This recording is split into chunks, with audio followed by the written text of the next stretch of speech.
The teacher smiled. She had heard the question before. Everyone asked it eventually.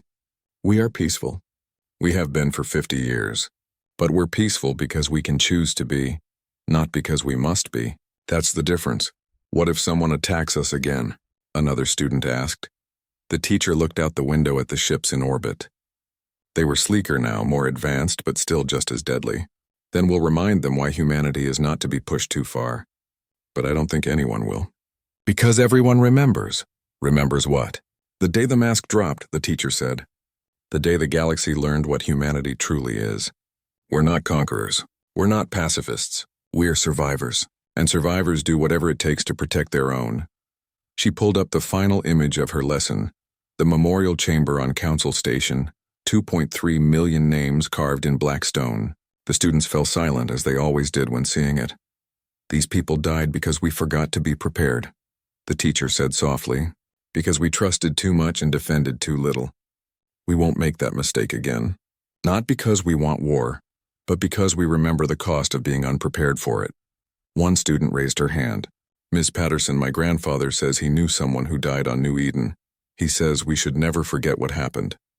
Your grandfather is right, Miss Patterson said. We should never forget. Not because we want revenge, but because we need to remember why we built all those ships, why we train all those soldiers, why we stay vigilant even during peace. New Eden is our reminder of what happens when we stop paying attention. The lesson ended and the students filed out, heading to lunch and games and normal teenage concerns. Ms. Patterson watched them go, knowing they lived in a safer galaxy than she had grown up in, a galaxy where humanity's strength kept the peace. In the depths of space, human ships continued their patrols. On Council Station, human diplomats negotiated trade deals and mediated disputes. On Earth and her 73 colony worlds, people lived their lives, raised families, pursued dreams, and above it all, in orbit around every human world and watching over Council Station, warships kept vigil, silent reminders of what humanity could be if pushed too far. The mask had dropped 50 years ago. The galaxy had seen what lay beneath, and the galaxy had learned to respect it. Humanity was no longer the naive newcomer seeking acceptance. They were the guardians, the enforcers, the species that would protect the weak and punish the strong. They were feared and trusted in equal measure. And perhaps most importantly, they had proven that a species could be both peaceful and powerful, that choosing peace didn't mean accepting weakness. The galaxy learned 3 lessons that year, and 50 years later, those lessons still held true. First, humanity's peace was not weakness. It was a choice. Second, a species that nearly destroyed itself makes a terrifying enemy. Third, there are worse things than humanity at peace, like humanity at war. And so the galaxy thrived, protected by beings who had learned the hard way that peace requires strength, that civilization requires guardians, and that sometimes the price of security is eternal vigilance. New Eden's 2.3 million dead were never forgotten. Their names stood on Council Station as a permanent reminder. A reminder of what was lost. A reminder of why humanity would never again be defenseless. A reminder of the day humanity dropped the mask and showed the galaxy what they truly were. Not monsters. Not conquerors. Just humans, trying their best to be better than they had been, while staying prepared to become what they needed to be. And in the end, that was enough. The war room on Sanctum Prime was silent except for the low hum of the holographic displays. Supreme Chancellor Virasol stood at the center of the massive chamber, her crystalline body reflecting the red warning lights that flashed across every surface. Around her, representatives from dozens of species waited for her to speak. They all knew why they were here. They were losing the war. Virasol looked at the numbers floating in front of her. 300 years of war. 300 years of death and destruction. The Devourers had taken 40% of Council territory. Every week, more systems fell. Every month, more billions died. She touched a control panel and the hologram changed. Now it showed the current battle lines. Red for Devourer territory. Blue for the Council. There was far too much red. We are losing 2 to 3 systems every cycle, Virasol said. Her voice was steady, but everyone in the room could hear the weight behind her words. At this rate, we have perhaps 50 years before the Devourers reach the core worlds. A massive amphibious figure shifted in the shadows. General Takmar of the Koltari stepped forward. His people had lost 3 worlds in the past year alone. 50 years is too generous, he said, his voice a deep rumble. They adapt faster than we can create new weapons. Every defense we build, they break through within months. Murmurs of agreement rippled through the chamber. The Devourers were not like other enemies.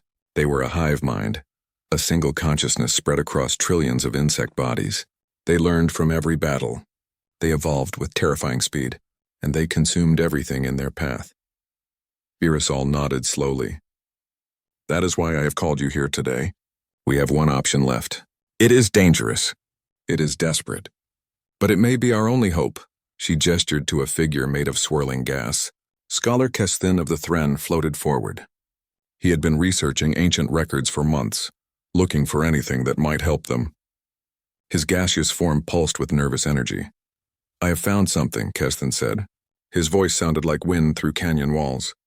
In the Precursor archives, records that are 50,000 years old, the Precursors, everyone knew that name. They were the ancient civilization that had come before. They had built wonders across the galaxy. Then one day they simply vanished. No one knew why. No one knew where they went. Kesthin continued. The records speak of something called the Rift. It is a tear in space itself, located in the outer rim. The Precursors sealed it long ago. They locked something away on the other side. What did they lock away? Asked a council member, a small flying creature from the Valar homeworld. The records do not say exactly, Kesthin admitted. But there are warnings, many warnings. The Precursors were afraid of whatever is beyond that seal. They called it dangerous. They called it uncontrollable. General Thokmar stepped closer. And you want to open it? To release something that scared the Precursors themselves? Virasol raised one crystalline hand. Not release. We want to use the Rift's energy. The spatial distortion produces massive amounts of power. We can weaponize it. Create a barrier that even the Devourers cannot cross. The council chamber erupted in debate. Some thought the plan was brilliant. Others thought it was suicide. But all of them knew they were running out of options. Virasol was about to call for a vote when the alarms began to scream. Red lights flooded the chamber. The holographic display changed without anyone touching the controls. It showed the inner defense grid around Sanctum Prime. And it showed the grid breaking apart. Devourer forces have breached the inner perimeter, a tactical officer reported, her voice shaking. 15 fleets. They are heading directly for Sanctum Prime. The fortress world. The last stronghold. The Devourers had never come this close before. General Thokmar was already moving toward the command stations. How long do we have? 4 hours. Maybe 5. 4 hours. Not days, not weeks. 4 hours until the Devourers reached the heart of Council space. Virasol made her decision in seconds. Mobilize every available ship. Evacuate non-combat personnel. And get me a direct line to our forces near the Rift. Kesthin's gaseous form pulsed rapidly. Chancellor, if we attempt to weaponize the Rift now without proper preparation, the results could be catastrophic. We do not know what might happen. We know exactly what will happen if we do nothing, Virasol replied. The Devourers will destroy us all. Send the orders. We use the Rift weapon. It is our only chance. As the council chamber descended into organized chaos, Kesthin returned to his station. His equipment was designed to monitor energy signatures across the galaxy. He had been tracking the Rift for weeks, studying its patterns. But now something was wrong. The readings from the Rift sector were going crazy. Energy levels were spiking far beyond anything he had ever seen. The spatial distortion was growing, expanding. Chancellor, Kesthin called out. The Rift! Something is happening. Virasol rushed to his station. What do you mean? Did our forces reach it already? No. Kesthin's voice was barely a whisper. We did not cause this. The Rift is opening on its own. The holographic display showed the Rift sector. In real time, they watched as the ancient seal began to crack. 50,000 years of precursor engineering was breaking apart. Energy output is exceeding all known scales, Kesthin reported. Space itself is tearing open. Whatever the precursors locked away, it is coming through. General Thokmar stared at the display. Chancellor, we have Devourer fleets coming from one direction and an unknown threat emerging from the Rift. We cannot fight on 2 fronts.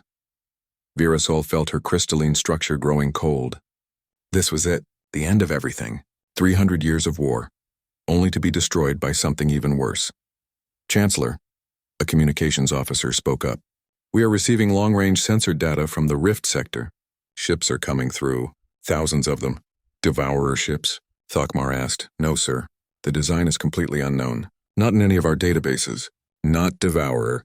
Not Council. Not anything we have ever seen before. The main hologram updated. It showed the ships emerging from the rift. They were massive, angular, built for war, and there were tens of thousands of them. Formation analysis, Virasol ordered. Perfect military formation, the tactical officer replied. Precise to the centimeter. This is not a random fleet. This is an armada. Keston was working frantically at his station. Energy signatures are off the scale. A single one of those ships produces more power than our entire defense fleet combined. Are they hostile? Someone asked. We have to assume they are, General Thokmar said. The precursors sealed them away for a reason. Prepare all weapons. If they make any aggressive move, we fire. But the unknown fleet did not move. They held their formation, neither advancing nor retreating. Just waiting. Communications, Virasol said. Are they transmitting anything? Yes, Chancellor. Multiple broadcasts on all frequencies. The language is unknown. Translation algorithms are working on it now. Kesathin plugged his systems directly into the translation network. His species was good at patterns, good at languages. He studied the alien transmissions. I have something, he said after a moment. One word keeps repeating. The algorithms have a partial translation. The word is humanity. Humanity? Virasol had never heard that word before. What does it mean? Before Kesathin could answer, every alarm in the war room began screaming at once. The holographic display showed the Devourer fleets. They had detected the new arrivals, and they were doing something impossible. They were retreating. All 15 Devourer fleets turned away from Sanctum Prime. They were not just pulling back. They were running, fleeing at maximum speed. That is impossible, General Thokmar said. The Devourers do not retreat. They have never retreated, not in 300 years. They are broadcasting, the communications officer said. Chancellor, you need to hear this. The hive mind's voice filled the chamber. For the first time in recorded history, the Devourers were sending a message that was not a threat. It was a warning. The sealed ones have returned. Genetic memory confirms retreat, retreat, retreat, the sealed ones, whatever that meant.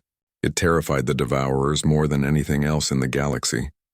Across all Council space, Devourer forces began a full withdrawal. Ships that had been sieging worlds for years suddenly broke off their attacks. Invasion forces retreated. Battle lines collapsed. The war room was silent. No one could believe what they were seeing. Chancellor, the communications officer said quietly, the unknown fleet is broadcasting again. The translation is complete. Put it through, Virasol ordered. A new voice filled the chamber. It was strong, confident, and speaking in perfect Council standard. This is Fleet Admiral Chen of the United Terran Systems. We have been gone a long time. We have been sealed away, waiting for this moment. The precursors built us for this purpose, to stop the Devourers, to protect the galaxy. The voice paused. We are humanity, and we would like to talk. The holographic display showed the rift sector. In real time, they watched as the ancient seal began to crack. 50,000 years of precursor engineering was breaking apart. Energy output is exceeding all known scales, Keston reported. Space itself is tearing open. Whatever the precursors locked away, it is coming through. General Thokmar stared at the display. Chancellor, we have Devourer fleets coming from one direction and an unknown threat emerging from the rift. We cannot fight on two fronts. Virasol felt her crystalline structure growing cold. This was it, the end of everything. 300 years of war, only to be destroyed by something even worse. Chancellor, a communications officer spoke up. We are receiving long-range sensor data from the rift sector. Ships are coming through, thousands of them. Devourer ships? Thokmar asked. No, sir. The design is completely unknown. Not in any of our databases. Not Devourer. Not Council. Not anything we have ever seen before. The main hologram updated. It showed the ships emerging from the rift. They were massive, angular, built for war, and there were tens of thousands of them. Formation analysis, Virasol ordered. Perfect military formation, the tactical officer replied. Precise to the centimeter. This is not a random fleet. This is an armada. Keston was working frantically at his station. Energy signatures are off the scale. A single one of those ships produces more power than our entire defense fleet combined. Are they hostile? Someone asked. We have to assume they are, General Thakmar said. The precursors sealed them away for a reason. Prepare all weapons. If they make any aggressive move, we fire. But the unknown fleet did not move. They held their formation, neither advancing nor retreating. Just waiting. Communications, Virasol said. Are they transmitting anything? Yes, Chancellor. Multiple broadcasts on all frequencies. The language is unknown. Translation algorithms are working on it now. Kesathin plugged his systems directly into the translation network. His species was good at patterns, good at languages. He studied the alien transmissions. I have something, he said after a moment. One word keeps repeating. The algorithms have a partial translation. The word is humanity. Humanity? Virasol had never heard that word before. What does it mean? Before Kesathin could answer, every alarm in the war room began screaming at once. The holographic display showed the Devourer fleets. They had detected the new arrivals, and they were doing something impossible. They were retreating. All 15 Devourer fleets turned away from Sanctum Prime. They were not just pulling back. They were running, fleeing at maximum speed. That is impossible, General Thakmar said. The Devourers do not retreat. They have never retreated, not in 300 years. They are broadcasting, the communications officer said. Chancellor, you need to hear this. The hive mind's voice filled the chamber. For the first time in recorded history, the Devourers were sending a message that was not a threat. It was a warning. The sealed ones have returned. Genetic memory confirms retreat, retreat, retreat, the sealed ones, whatever that meant. It terrified the Devourers more than anything else in the galaxy. Across all Council space, Devourer forces began a full withdrawal. Ships that had been sieging worlds for years suddenly broke off their attacks. Invasion forces retreated. Battle lines collapsed. The war room was silent. No one could believe what they were seeing.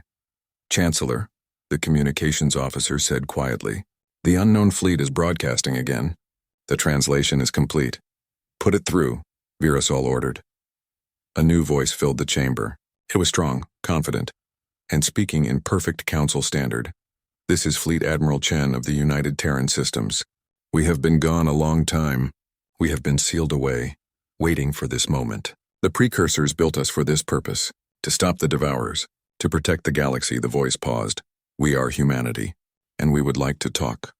The rift tore open like a wound in reality itself. Space twisted and bent in ways that made the Council's sensors scream with warnings.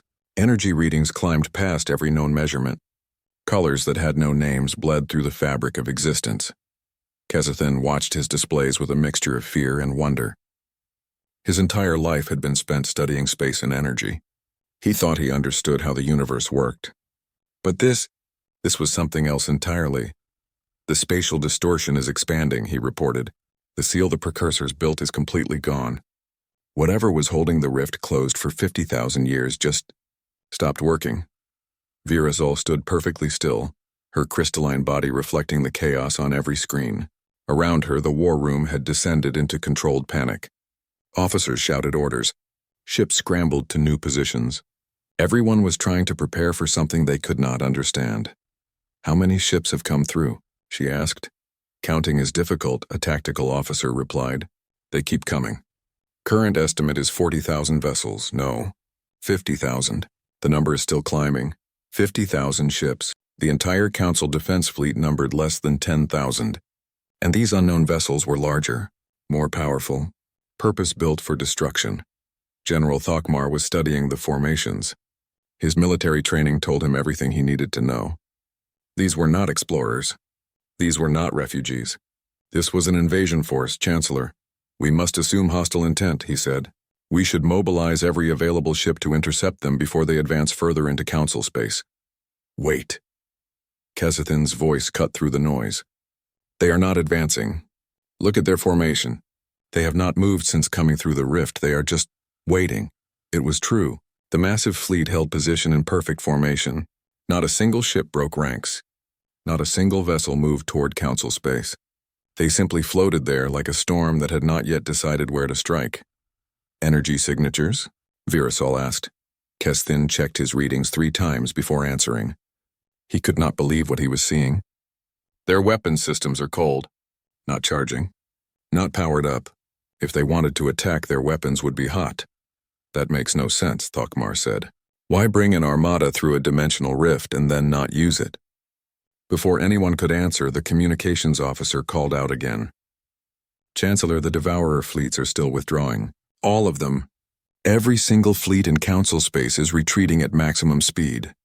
The holographic display updated to show the galactic situation. Red markers representing Devourer forces were pulling back from every front. Worlds they had been attacking for years were suddenly free. Battle lines that had not moved in decades were collapsing. It was impossible. The Devourers did not retreat. They did not show fear. They were a hive mind designed for one purpose, to consume and grow. Fear was not in their nature, but they were afraid now. We are receiving another transmission from the Devourer hive mind, the communications officer said. It is broadcasting on all frequencies. They want us to hear this. The voice of the hive mind filled the war room. It was usually cold and mechanical, but now there was something else in it. Something that sounded almost like terror. Genetic memory confirms identity. The sealed ones, the weapon species, created by the precursors as their final defense. We remember. Our ancestors remember. They were sealed away for being too dangerous, too violent, too effective. The transmission continued. We withdraw from all Council territory. We accept territorial boundaries. We will not advance. Do not release them upon us, please. Do not release them. Then the transmission cut off. The war room was silent. No one knew what to say. The Devourers were begging. The enemy that had killed trillions was asking for mercy, from something they called the weapon species. Chancellor, Kesthin said softly, the unknown fleet is broadcasting again. The translation is complete now. You need to hear this, Virasol nodded. Her entire world had turned upside down in the last hour. What was one more impossible thing? A new voice came through the speakers. It was calm, professional, and speaking perfect Council standard as if it had been speaking the language for centuries. This is Fleet Admiral Sarah Chen of the United Terran Systems. First, we apologize for the dramatic entrance. We did not have much control over when the seal would break. The precursors set it to open automatically when Devourer expansion reached critical levels. The Admiral paused, as if choosing her words carefully. We are humans. We know this word means nothing to you. You have never heard of us before. That is because we have been gone for a very long time. 50,000 years by your counting. The precursors sealed us away in a pocket dimension before they vanished. They left us instructions. They told us why. Virasol found her voice. Why did they seal you away? There was a long pause before the human admiral answered. Because we were too good at war. The precursors detected the proto-devourer threat long before it became what you face today. They knew that someday the galaxy would need a species designed specifically to fight them, so they took us and locked us away.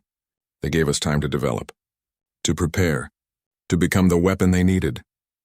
The Council observation ships arrived at System J447 2 hours before the human fleet. They took up positions at maximum safe distance, their sensors pointed at the doomed system. Doomed. That was the only word for it.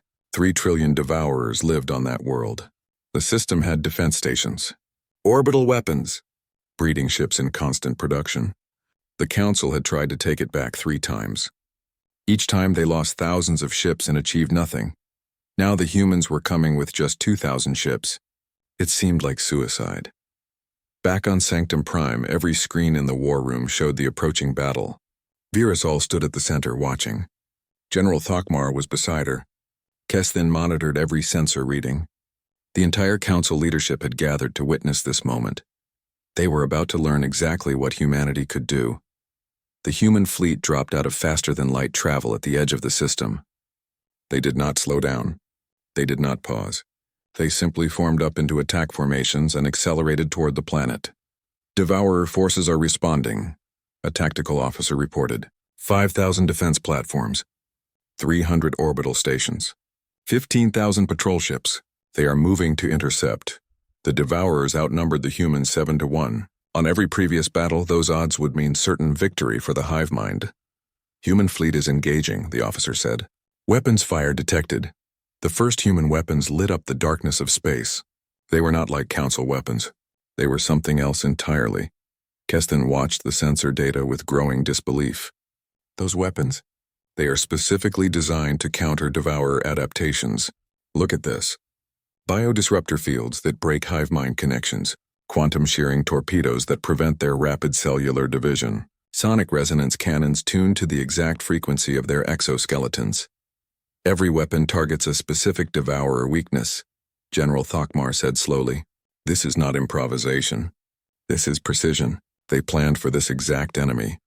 On the displays, devourer ships began to die. Not slowly. Not gradually. They simply ceased to exist. One moment a patrol craft was there, the next it was gone.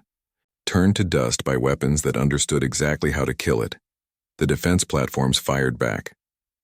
Massive energy beams that could punch through council shields like paper. The humans did not even try to dodge. Their shields absorbed the hits and held. The platforms fired again. And again. The shields flickered but never failed. Their shield technology is centuries ahead of ours, Keston reported. The devourers cannot penetrate it. The human fleet split into 3 groups. One group went for the defense platforms. Another targeted the orbital stations. The third headed directly for the planet itself. The battle was not a battle. It was an execution. Defense platforms exploded in chains of fire. Orbital stations were cut apart by precision strikes. Devourer ships died by the hundreds, by the thousands. The hive mind tried to adapt. It tried to change tactics. But every move it made, the humans had already prepared for. Time elapsed. 1 hour. The tactical officer said. Human casualties, 0. Devourer casualties, approximately 40% of defending forces. Virasol could not believe what she was seeing. In 1 hour, the humans had done what the Council could not do in 15 years. They had broken the Devourer defenses, but they were not done. The third group of human ships reached the planet. They did not bomb it from orbit. Instead, they deployed something else. Thousands of small craft launched from the capital ships. Dropships. Ground assault vehicles, they are landing ground forces, General Thokmar said. On a breeding world. With 3 trillion devourers, that is suicide. But the humans knew something the Council did not. The ground forces deployed weapons that spread through the atmosphere.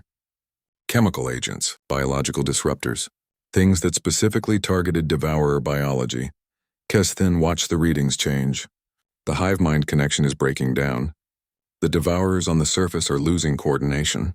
They are becoming individuals again. Without the hive mind, devourers were just animals. Dangerous animals, but animals nonetheless. And the humans hunted them like animals. Time elapsed. 3 hours, the tactical officer reported. The planet is secure. Remaining devourer forces are scattered and disorganized. Human forces are establishing control. 3 hours. The Council had fought for 15 years and lost. The humans had won in 3 hours.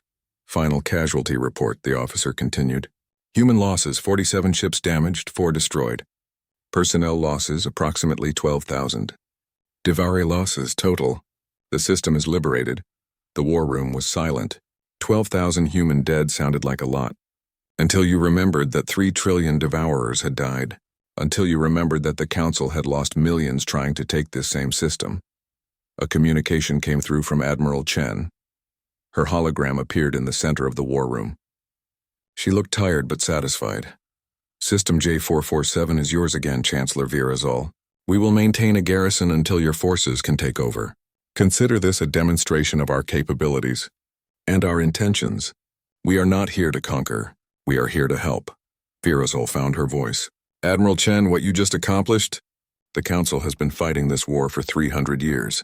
How did you do this so easily? The Admiral's expression grew serious. It was not easy, Chancellor. We lost 12,000 people today. Each one of them had families, friends, lives they will never get to live. War is never easy. But we were prepared. We have been preparing for 500,000 years. She paused, choosing her next words carefully. The precursors gave us everything we needed to fight the devourers. Complete biological data, psychological profiles, weakness analysis. Then they gave us time. Time to develop counters for every devourer adaptation. Time to build weapons specifically designed to kill them. Time to train for this exact scenario. You were made into weapons, General Thokmar said. It was not a question. Yes, Admiral Chen admitted. The precursors took our species and turned us into something designed for one purpose. To stop the Devourers. Everything about our civilization has been focused on that goal. Our technology, our military, our culture. We are weapons. That is what we were made to be. And now that you have proven yourselves, Virasol asked carefully, what do you want? To join you, the Admiral said simply. The precursors sealed us away because they feared we were too dangerous for peaceful coexistence. But they also enhanced us in another way. They amplified our empathy, our ability to bond with other species, our drive to protect. She gestured to something off-screen. We have spent 500,000 years preparing for this moment. Not just preparing to fight, preparing to integrate, to join galactic society, to prove that we can be trusted. You will understand if we remain cautious, Virasol said. Of course. We would be insulted if you were not. That is why we propose a 50-year integration period. We will help rebuild the systems the Devourers destroyed. We will share our non-military technology, medical advances, agricultural improvements, energy production. We will prove through our actions that we are allies, not conquerors. Kesthin had been reviewing historical data. Chancellor, there is something you should know. The precursor records I found, there is more to them. The precursors did not just fear the Devourers. They feared something else. Something worse. Admiral Chen's expression changed. Scholar Kesthin, I see you have been doing your research. You are correct. There is something worse. The Devourers were not the main threat. They were scouts. Advance forces for something far more dangerous. What do you mean? Virasol demanded. The precursors fought a war before they vanished, the Admiral explained. Against beings they called the Harvesters. Entities from another dimension that consume entire civilizations. The Devourers are evolutionary descendants of Harvester bioweapons. The precursors defeated the Harvesters in this reality and sealed the dimensional rifts, but the seals were always temporary. How temporary? General Thokmar asked. Admiral Chen looked directly at the camera. Our long-range sensors detected multiple rift signatures forming beyond the galactic rim. The Harvesters are coming. The precursors knew this would happen. That is why they created us. The Devourers were just training. The real war has not even started yet. The war room erupted in chaos. Officers shouted questions. Council members demanded explanations. Virasol raised her hand for silence, and slowly the noise died down. Admiral, she said quietly, why did you not tell us this immediately? Because you needed to see what we could do first. You needed to know that when the Harvesters come, you will not be alone. The precursors created us to protect the galaxy, all of it, not just humanity. We take that responsibility seriously. Virasol looked around the room. She saw fear, but she also saw determination. The Council species had survived 300 years of war with the Devourers. They could survive this too. Very well, she said. We will hold a formal Council vote on your integration proposal. But I believe I can predict the outcome. Welcome to the galactic community, Admiral Chen. Welcome home, humanity. The Admiral smiled. It was a tired smile, but genuine. Thank you, Chancellor. We have been away for a long time. It is good to finally come home. The transmission ended. For a moment, no one spoke. Then Kesthin said quietly, Chancellor, I am detecting something on long-range sensors. Multiple spatial anomalies forming at the galactic edge. The Admiral was right. Something is coming. Virasol looked at the display. Far beyond Council space, beyond even Devourer territory, new rifts were opening. Dozens of them. Each one releasing energy signatures that made the Devourer threat look small by comparison. How long do we have? She asked. At current rate of expansion, 6 months. Maybe less, 6 months. The Council had just ended a 300-year war, and now they faced something even worse. But this time they would not face it alone. This time, they had humanity. General Thokmar stepped forward. Chancellor, we should begin immediate military integration. If these Harvesters are as dangerous as the Admiral claims, we will need every advantage we can get. Agreed, Virasol said. Mobilize all forces. Begin coordination with Human Military Command, and send a message to every Council world. Tell them the war with the Devourers is over, but a new war is about to begin. Tell them we will fight together, Council and humanity, united against a common threat. She looked at the display showing the human fleet, 50,000 ships built for war, an entire species designed to protect the galaxy. The precursors had planned well. We have 6 months to prepare, she said. Let us make them count. 3 weeks after the Battle of System J447, Chancellor Virasol stood aboard the human flagship. The ship was called Indomitable, and it lived up to its name. The vessel was massive, powerful, and filled with technology that made Council engineering look primitive. Admiral Chen had invited the Council leadership for a formal meeting. Not a holographic conference. A face-to-face discussion aboard a human warship. It was a gesture of trust, or a demonstration of power, perhaps both. Virasol walked through the corridors with General Thokmar and Scholar Kesthin beside her. Human crew members moved past them with efficient purpose. They nodded politely to the alien visitors but did not stop their work. Everyone aboard this ship had a job to do. The humans themselves were fascinating. They were bipedal, like several Council species. But there was something different about them. Something in the way they moved, alert, ready, like predators that never truly relaxed. Admiral Chen met them in a large conference room. She was shorter than Virasol had expected. Humans were not physically imposing creatures, but when the Admiral spoke, everyone listened. "Welcome aboard Indomitable," Chen said. "I hope the journey was comfortable." "Your hospitality has been excellent," Virasol replied. She gestured to the walls around them. "This ship is remarkable. Our best engineers have been studying your designs. They say it will take decades to understand half of what you have built. We will share what we can," the Admiral said. "But first, we need to be honest with each other. There are things about humanity that you need to know. Things the precursors documented, things that explain why they sealed us away." She activated a holographic display. It showed images of Earth, the human homeworld. Beautiful blue oceans, green continents, white clouds. "This is where we come from," Chen said. "A world that evolved aggressive species, predator species.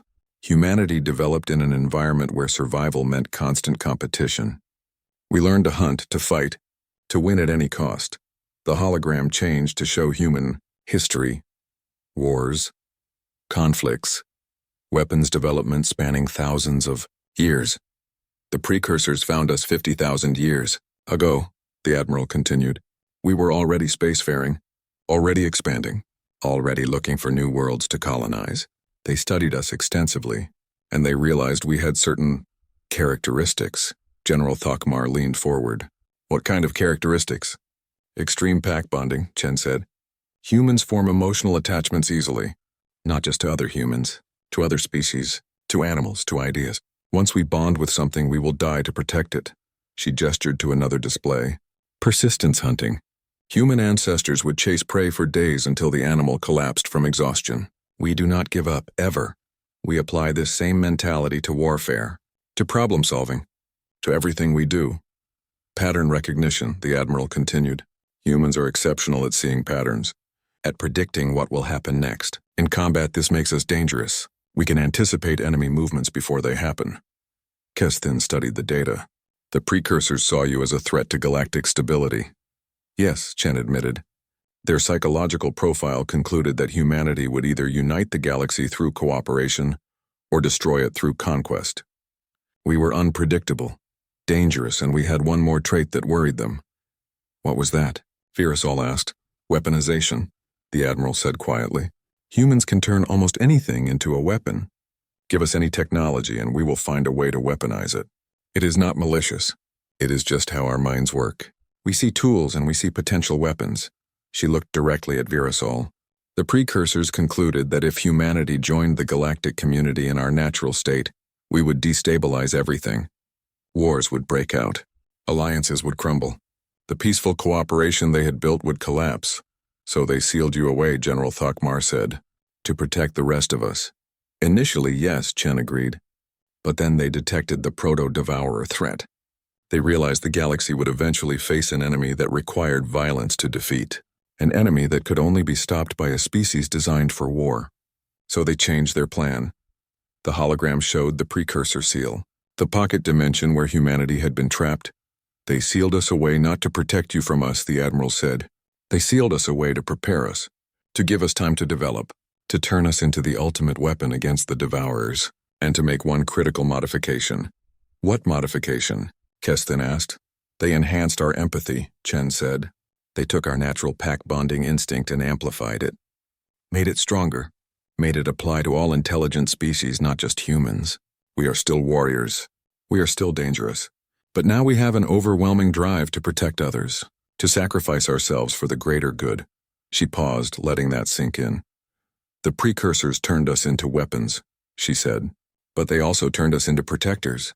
We are aggressive, yes. We are dangerous, yes. But we channel that aggression toward defending those who cannot defend themselves. Firazol considered this carefully. So you are saying we should trust you because the precursors programmed you to protect us?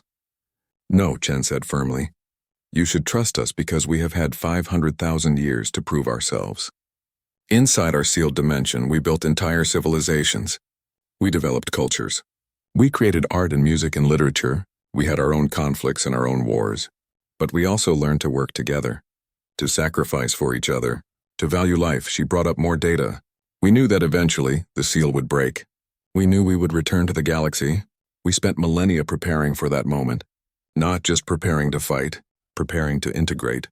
We studied your cultures from the records the precursors left us. We learned your languages. We developed protocols for peaceful interaction. And if we reject your integration? Thokmar asked. What then? Admiral Chen met his gaze steadily. Then we will withdraw to the edge of council space. We will establish our own territory. We will not force ourselves on you, but we will remain. And when the harvesters come, we will fight them whether you help us or not, because that is what we were made to do. Kestin had been analyzing all the data. Chancellor, I have cross-referenced everything Admiral Chen has told us with the precursor records I recovered. Everything matches. The psychological profile, the enhancement procedures, the purpose. The precursors were meticulous in their documentation. He looked at the Admiral. There is one thing I do not understand. The precursors feared you would destabilize the galaxy, but they also enhanced you to protect it. Was this not a contradiction? Not a contradiction, Chen said. A calculated risk. The precursors realized that the galaxy faced two possible futures. Either the Devourers would destroy everything or humanity would. They chose the future where at least there was a chance for survival. And they built in safeguards. What safeguards? Firazol asked. The empathy enhancement was not just to make us nicer, the Admiral explained. It was to make us vulnerable. We form emotional bonds now. We care about other species. We feel their pain. That makes us weaker in some ways. But it also makes us trustworthy, because if we hurt you, we hurt ourselves. She gestured to her crew. Every human on this ship has been trained from childhood to value all intelligent life, to see council species as equals, as allies, as friends. We are not conquerors. We are defenders. General Thokmar stood and walked to the window. Outside, the human fleet floated in perfect formation. You have shown us what you can do against the Devourers. But what about against us? If we went to war, who would win? The Admiral did not hesitate. We would. The Council could not defeat us. Your technology is centuries behind ours. Your military doctrine is not designed for the kind of warfare we practice. In a direct conflict, we would win within weeks. The honesty was brutal, but it was also refreshing. But we will never find out, Chen continued. Because we will not fight you. We could have attacked the moment we came through the rift. Instead, we stopped the Devourers and offered peace. We could have demanded surrender. Instead, we asked to join you as equals. We are not here to rule. We are here to serve. Firazol made her decision. The Council will vote tomorrow on your integration proposal. I cannot guarantee the outcome, but I can tell you my own position. I believe the precursors knew exactly what they were doing. They created a weapon, but they also created guardians. And right now we need both. She looked at the Admiral. If the vote passes, what is your first priority? Preparation, Chen said immediately. The harvesters are coming. We have maybe 6 months. We need to integrate our forces, share technology, develop joint tactical protocols, and build defenses that can hold against an enemy that makes the Devourers look weak. She brought up a new display. It showed the galactic rim, multiple rift signatures, growing stronger by the day. The harvesters do not negotiate, the Admiral said. They do not retreat. They simply consume. Everything in their path becomes fuel for their dimensional engines. The precursors fought them for thousands of years before finally sealing them away. Now the seals are breaking, and we are the only thing standing between them and the entire galaxy. Kestin studied the readings. How powerful are these harvesters? Their technology is millions of years more advanced than ours, Chen said. A single harvester vessel could destroy our entire fleet. But they have a weakness. They are purely logical. They do not understand sacrifice. They do not understand fighting for something other than survival. That is where we have an advantage. What advantage? General Thokmar asked. They think like machines, the Admiral said. We think like living beings who care about each other. They calculate acceptable losses. We fight for every single life. They see the galaxy as resources. We see it as home. That difference, Chancellor, is what will save us. The meeting continued for several more hours. Admiral Chen shared tactical data, technology specifications, strategic plans. By the end, Virasol felt both terrified and hopeful. As they prepared to leave, the Admiral stopped them. Chancellor, there is one more thing you should know. About why the precursors really sealed us away. What is that? Virasol asked. They did not fear we were too violent for the galaxy, Chen said quietly. They feared we were not violent enough. They looked at humanity and saw potential, but they also saw that we might hesitate, that we might try to negotiate, that we might show mercy when mercy would doom us all. She looked directly at the Chancellor. So they hardened us. They gave us 500,000 years to learn that sometimes violence is the only answer, that sometimes mercy kills more than cruelty, that sometimes to protect the innocent you must become a monster. The Admiral's expression was grim. The precursors did not create weapons, Chancellor. They created protectors who understood the cost of protection, who knew that defending life sometimes means taking it, who would sacrifice themselves, sacrifice their humanity to save everyone else. Virasol felt her crystalline body grow cold. You are saying the precursors turned you into something that frightens even yourselves? Yes, Chen said simply. And we accept that burden. Because someone must. When the harvesters come, you will need us to be monsters. You will need us to do things that peaceful species cannot do, things that will haunt us for generations. But we will do them, because that is what we were made for. The return journey to Sanctum Prime was quiet. Everyone was lost in their own thoughts. Finally, as they approached the fortress world, General Thokmar spoke. Chancellor, I have fought the Devourers for 30 years.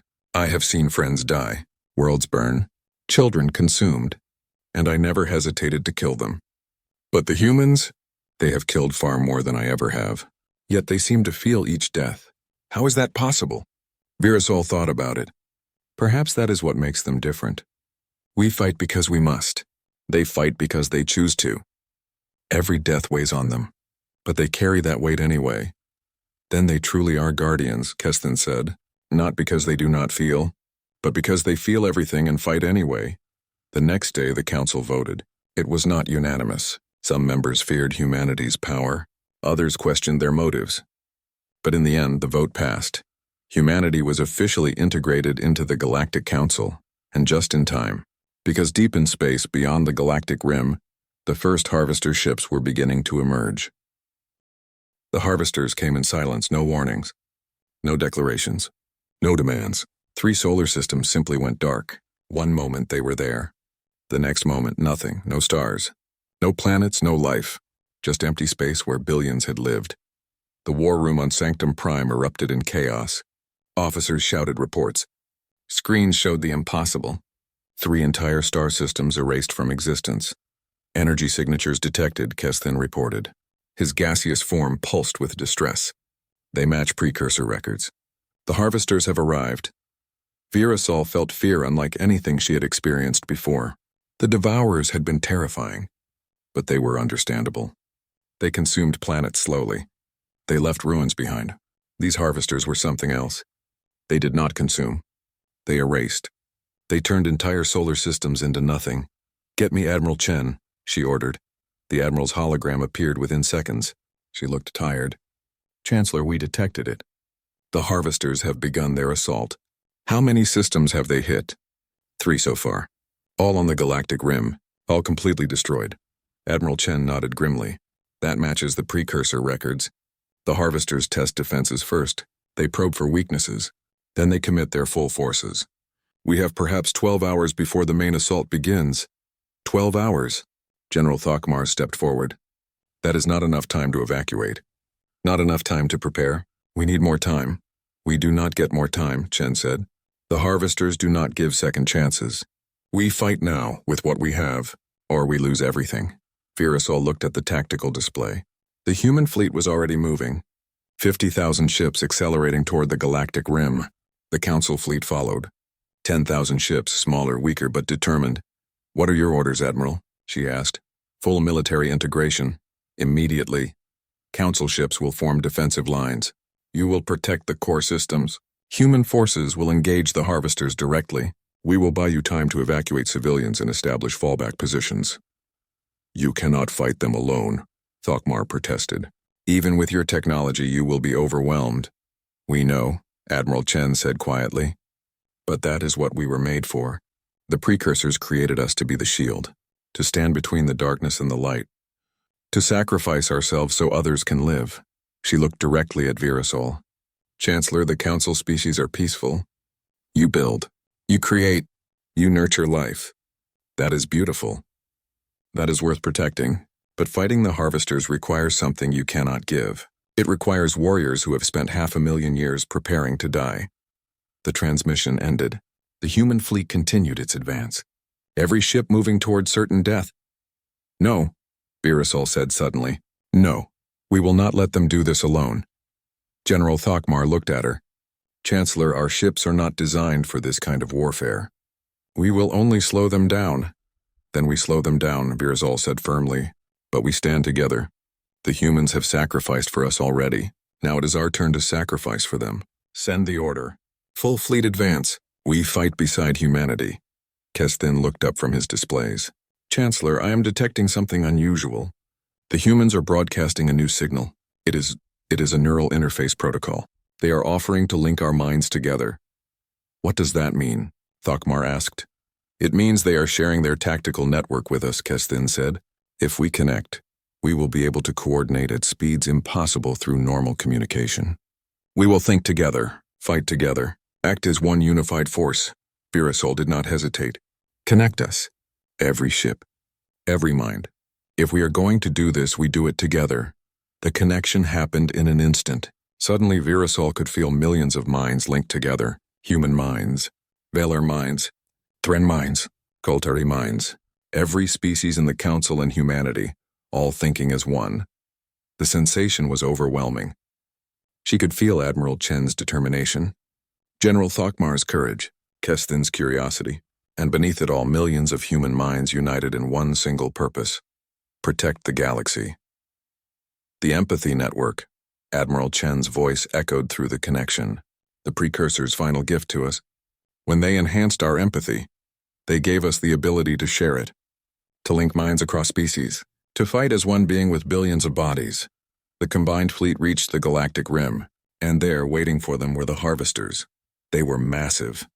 Each ship was larger than a planet. Black metal that absorbed light, weapons that bent reality, shields that existed in multiple dimensions. The precursor records had not exaggerated. These beings were 50 million years more advanced than anything in the galaxy. 3 harvester vessels detected, Kestin reported. Through the neural network, everyone could feel his fear. Each one is generating enough energy to destroy 100 star systems. "All ships engage," Admiral Chen ordered. Through the network, the command reached every mind simultaneously. There was no delay, no confusion. The entire combined fleet moved as one. Human weapons opened fire first. The same biodisruptors and quantum-shearing torpedoes that had destroyed the Devourers. But the harvesters simply absorbed the attacks. Their shields did not even flicker. Council weapons followed. Energy beams, kinetic missiles, plasma cannons. Nothing worked. The harvesters were immune. Then the harvesters fired back. A beam of pure entropy hit the fleet. It did not destroy ships. It erased them, made them cease to have ever existed. 5,000 ships vanished in an instant, human and council alike. Through the neural network, everyone felt those deaths. 5 million minds, 5 million lives, gone in a heartbeat. But the fleet did not break.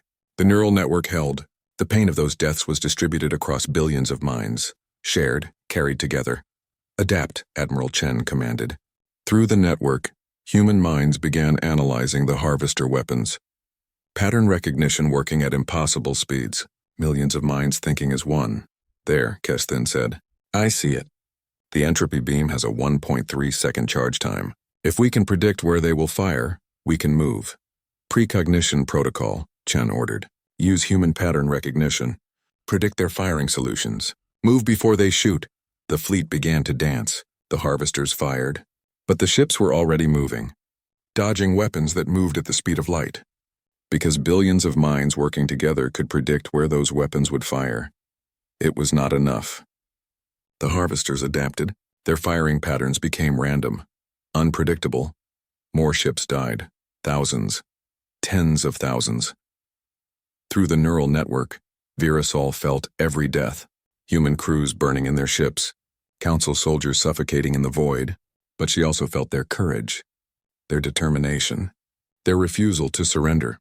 We cannot win this, General Thokmar said through the network. They are too powerful, too advanced. We are losing. Then we lose together, Admiral Chen replied. But we do not stop fighting. Never. That is what makes us different from the harvesters. They calculate acceptable losses. We fight for every single life, even when we know we cannot win. And suddenly, Virasol understood. The precursors had not created humanity to win. They had created them to never surrender, to fight even when fighting was hopeless, to inspire others to do the same. There is a weakness, Kesthin said suddenly. I have been analyzing the harvester technology through the network. They are purely logical. They optimize everything, including their shields. But optimization creates predictable patterns. Patterns we can exploit. What patterns? Chen asked. Their shields adjust based on incoming threats. If we hit them with coordinated strikes from multiple angles at the exact same moment, they cannot adapt fast enough. For 0.003 seconds, there will be a gap, a moment of vulnerability. 0.003 of a second, Thokmar said. That is impossible. No force can coordinate that precisely. We can, Admiral Chen said. Through the neural network. We are all thinking together. We can fire together, perfectly synchronized, across 50,000 remaining ships. Through the network, the plan formed. Every ship, every weapon, every mind calculating angles and timing. The empathy network was not just for sharing emotions. It was for sharing thoughts, for achieving coordination beyond anything technology could provide. On my mark, Admiral Chen said. Every weapon. Maximum power. Strike point alpha on the nearest harvester vessel. We have one chance. 3, 2, 1, fire. 50,000 ships fired as one. Billions of minds acting as a single consciousness. The coordination was perfect. Down to the nanosecond, every weapon hit the same point at the exact same instant. For 0.003 of a second, the harvester shields failed. It was enough. The combined firepower of the entire fleet punched through the gap. It hit the harvester vessel's core.